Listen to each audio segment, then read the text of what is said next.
March 7, 2025, napakarami po nating naka-line up ng mga activities. Tara, samahan niyo po ako sa araw na ito.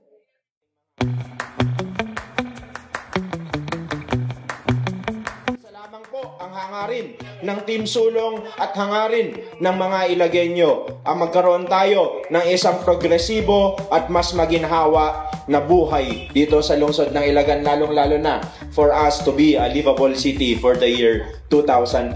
Kaya nandito po tayo ngayong araw para mamahagi ng mga relief supplies, na mga pagkain po para sa inyong mga beneficiaries ng Project Lawa. Sana po ay tuloy-tuloy tayo sa ating pagkakaisa, sa ating pagsusumikap at sa ating pagtuloy sa ating pangarap para po sa isang mas sumusulong na lungsod ng Ilagan.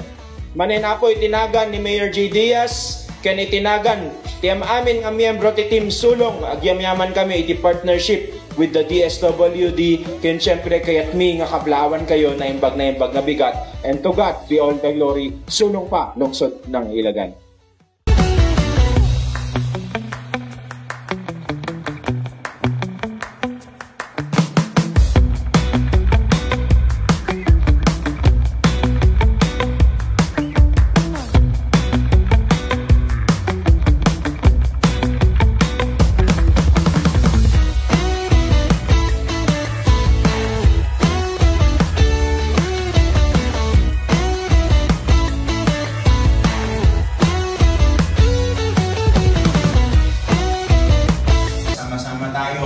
Para po sa ating pangarap to be a livable city for the year 2030, you are included sa ating advocacy for a livable city. Kasama kayo, may ambag kayo sa ating mapupuntahan na pangarap. Dahil part kayo ng progreso, kayo ang kinabukasan ng ating lungsod, ng probinsya, ng ating bansa. So muli po, we hope and pray na mas magiging progresibo ang ating lungsod, di lamang ngayon, pati sa susunod pang mga henerasyon. Again, to God be all the glory, and isang magandang sumusulong para sa atin.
On behalf of the local government unit of Ilagan, it is my distinct honor to welcome the teams and officials and delegations participating in the 7th season of the Maharlika Basketball League, Maharlika Pilipinas Basketball League.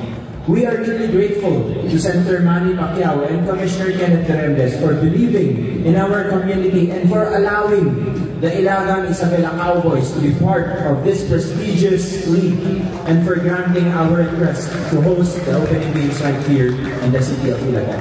Alam niyo po, isang talagang dream come true sa aming lungsod na makapagpasok tayo ng koponan natin sa Professional Basketball League, at talagang bonus na nabigyan tayo ng blessing dahil dito pa po gaganapin ang opening ng MPBL. Ikinararangal namin ang pagkilalang ito sa kakayahan ng lungsod ng Ilagan na hindi lamang lumahok kundi bigyang buhay ang matagal nang inaasam ng mga Ilagueño na masaksihan at maranasan ang dekalidad na basketball games dito sa City of Ilagan.